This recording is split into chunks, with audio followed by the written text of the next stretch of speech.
Japan एक छोटा सा देश है, बड़ा उन्नत देश है।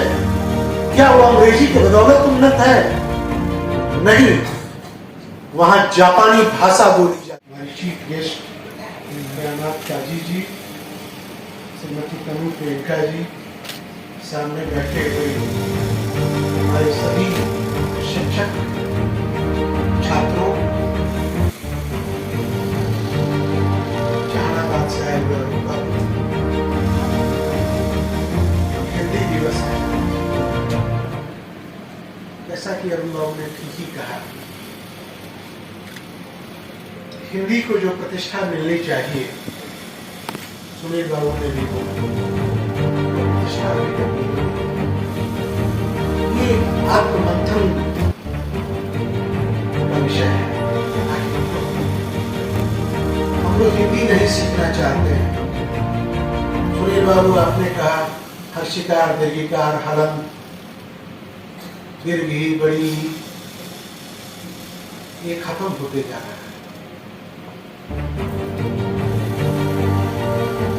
लेकिन उसके बावजूद भी हिंदी खत्म नहीं हुई। मैं आया यहाँ भाई चांसलर बन के, यहाँ आए थे, उन्होंने कहा हिंदी दिवस को बढ़िया से मनाएं। और मैं समझता हूँ कि आज हिंदी दिवस इस रूप में विभागाध्यक्ष जी को मैं धन्यवाद देना चाहता हूँ। हिंदी क्या है? भाषण तो बहुत होंगे, लंबे चौड़े भाषण भी लेकर के जाएंगे और लोग भी लेके आएंगे, लेकिन हिंदी के दो साक्षात हस्ताक्षर यहाँ बैठे हुए हैं, दयानाथ काजी जी और तनु प्रियंका जी। एक फिल्मों के जरिए, सोशल मीडिया के जरिए, और एक दयानाथ मैडम अपने टीचिंग और पूरे देश में घूम करके हिंदी को बढ़ाने का जो काम कर रही है। इन लोगों के रूप में यहाँ आने से हमारे विश्वविद्यालय की प्रतिष्ठा बढ़ी है। हिंदी दिवस हम देख रहे हैं अमूमन होता क्या है। सबसे बड़ा सवाल ये है कि हिंदी पीछे क्यों है? आजादी के 77 साल हो गए, लेकिन आप हिंदी के सुधी पाठक, हिंदी को समझने वाले, हिंदी के स्कॉलर बैठे हुए हैं। सत्ता और सरकार,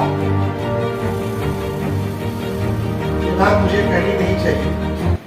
सत्ता और सरकार हिंदी को समझने वाली है आज देश में, तो भी हिंदी पीछे क्यों है? ब्रजेश बाबू, विनय बाबू, हिंदी पीछे क्यों है? सुनील बाबू, आपने कहा कि विश्वविद्यालय में हिंदी का प्रयोग होना चाहिए। लीगल अफेयर को छोड़ करके सारे पत्रों का संपादन हिंदी में अवश्य हो।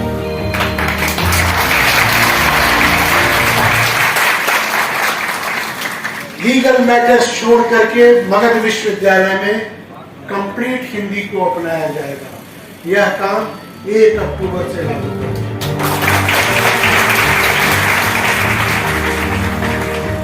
हिंदी को हम भूलते जा रहे हैं, छोड़ते जा रहे हैं। अरे भाई क्यों? राष्ट्रभाषा है, राजभाषा है, उससे भी बड़ी बात वो हमारी मातृभाषा है। अंग्रेजों ने अंग्रेजी के बदौलत पूरे विश्व में राज किया।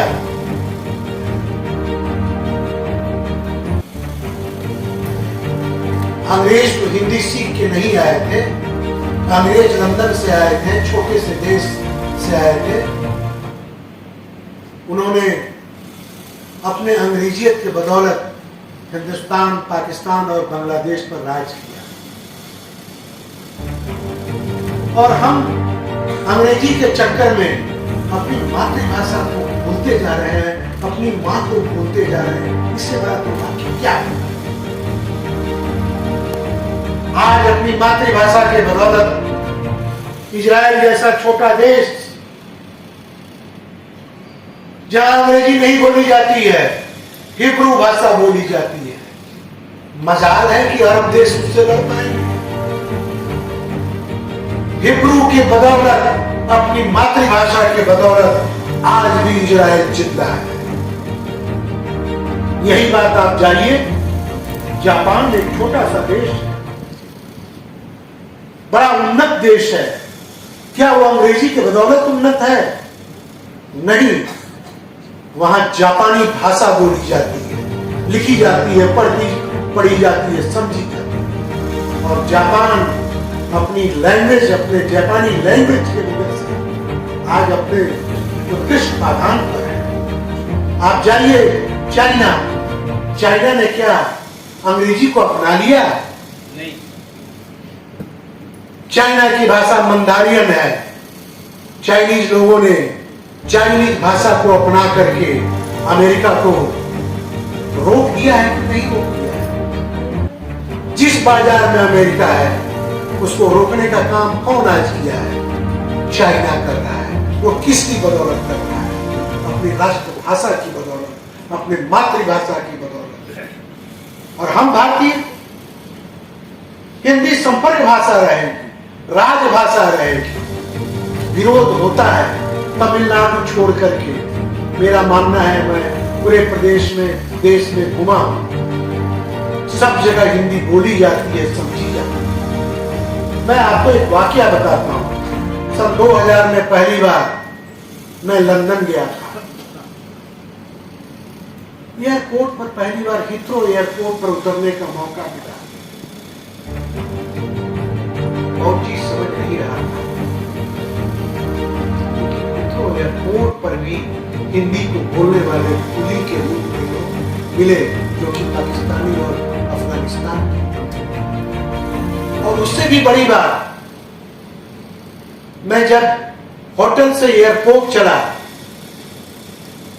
तो अंग्रेज गाड़ी चला रहे थे, लेकिन उन्होंने सकल सूरत से उनको लगा कि मैं हिंदुस्तानी हूं।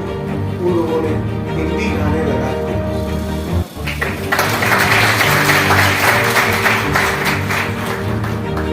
तो कहीं न कहीं बॉलीवुड को आप धन्यवाद दीजिए,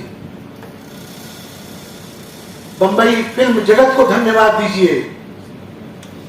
उन लोगों ने हिंदी के बदौलत हमारा समाज, जो विभिन्न धर्मों का समाज है, विभिन्न जातियों का समाज है, सबको अगर जोड़ कर रखने का काम किया है।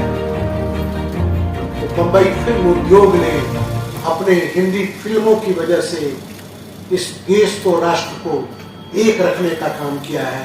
तो सबसे बड़ा प्रचार और प्रसार का काम अगर सही देखिए, फिल्म जगत मुंबई ने किया। क्या यह सच नहीं है? शाहिद भाई आप बैठे हुए हैं। हिंदी का असर प्रचार प्रसार करने का काम इन लोगों ने भी किया। सुनील बाबू, आपने ठीक कहा।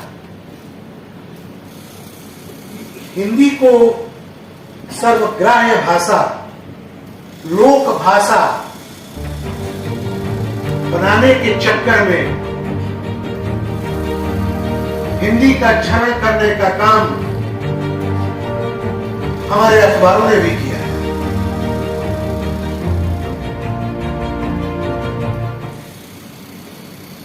आवश्यकता इस बात की है, हिंदी में हिंदुस्तान बसता है, हिंदी में भारत की आत्मा है, हिंदी अधिक बोली जाने वाली, समझी जाने वाली मातृभाषा है। और हम अपनी मातृभाषा का सम्मान नहीं करेंगे, क्या हम अपनी मां का सम्मान करेंगे? यह दुर्भाग्य है कि देश में एक दिन हिंदी दिवस 14 सितंबर को मनता है। हिंदी को बढ़ाने का, आगे ले जाने का काम सिर्फ एक व्यक्ति का नहीं है, सबका काम है। सब लोग जुटे अपने राष्ट्रभाषा को, मातृभाषा को बढ़ाने का काम करें। सबकी जिम्मेदारी है। सिर्फ यूनिवर्सिटी की जिम्मेदारी नहीं। मैं मुबारकबाद देता हूँ कि आप लोगों ने बढ़िया प्रोग्राम किया, ऐसे मनुष्यों को बुलाया, आप ऐसे कार्यक्रम हिंदी विभाग का कराते रहिए ब्रजेश बाबू। हम की कोई कमी विश्वविद्यालय नहीं करने देंगे। ये कार्यक्रम करने से आपको खुद महसूस हो रहा होगा आपका विश्वविद्यालय जीवित हो रहा है। किसी संस्था को जीवित रखने के लिए कार्यक्रम होने चाहिए। कार्यक्रम होने से क्या होता है, कभी हिंदी का प्रोग्राम हो, कभी उर्दू का प्रोग्राम हो, कभी पॉलिटिकल साइंस का प्रोग्राम हो, कभी जंतु विज्ञान का प्रोग्राम हो, संस्था जीवित हो। तो मैं समझता हूँ आज का यह प्रोग्राम हिंदी विभाग को धन्यवाद है कि आपके प्रोग्राम से मगध विश्वविद्यालय को जीवंतता प्राप्त हुई। तो मैं आपको बधाई देना चाहता हूँ। आपने 2 स्कॉलर्स को यहाँ बुलाया, इससे हम लोग सीखेंगे। तनु प्रियंका जी ने जो अपना प्रस्तुति किया, यानी हिंदी में जो भाव है, क्या किसी भाषा में वो भाव है? आत्मविचार करने की जरूरत है। जब ये नदिया का पार गा रही थी, क्या लग रहा था? भारत की आत्मा जीवित हो रही है। भारत के गांव में क्या होता है, भारत की सोसाइटी में क्या होता है। आज आवश्यकता इस बात की है कि हमारे छात्र यहाँ बैठे हुए हैं, स्कॉलर्स बैठे हुए हैं। आप सबों से मेरी अपील है, आप हिंदी का प्रचार प्रसार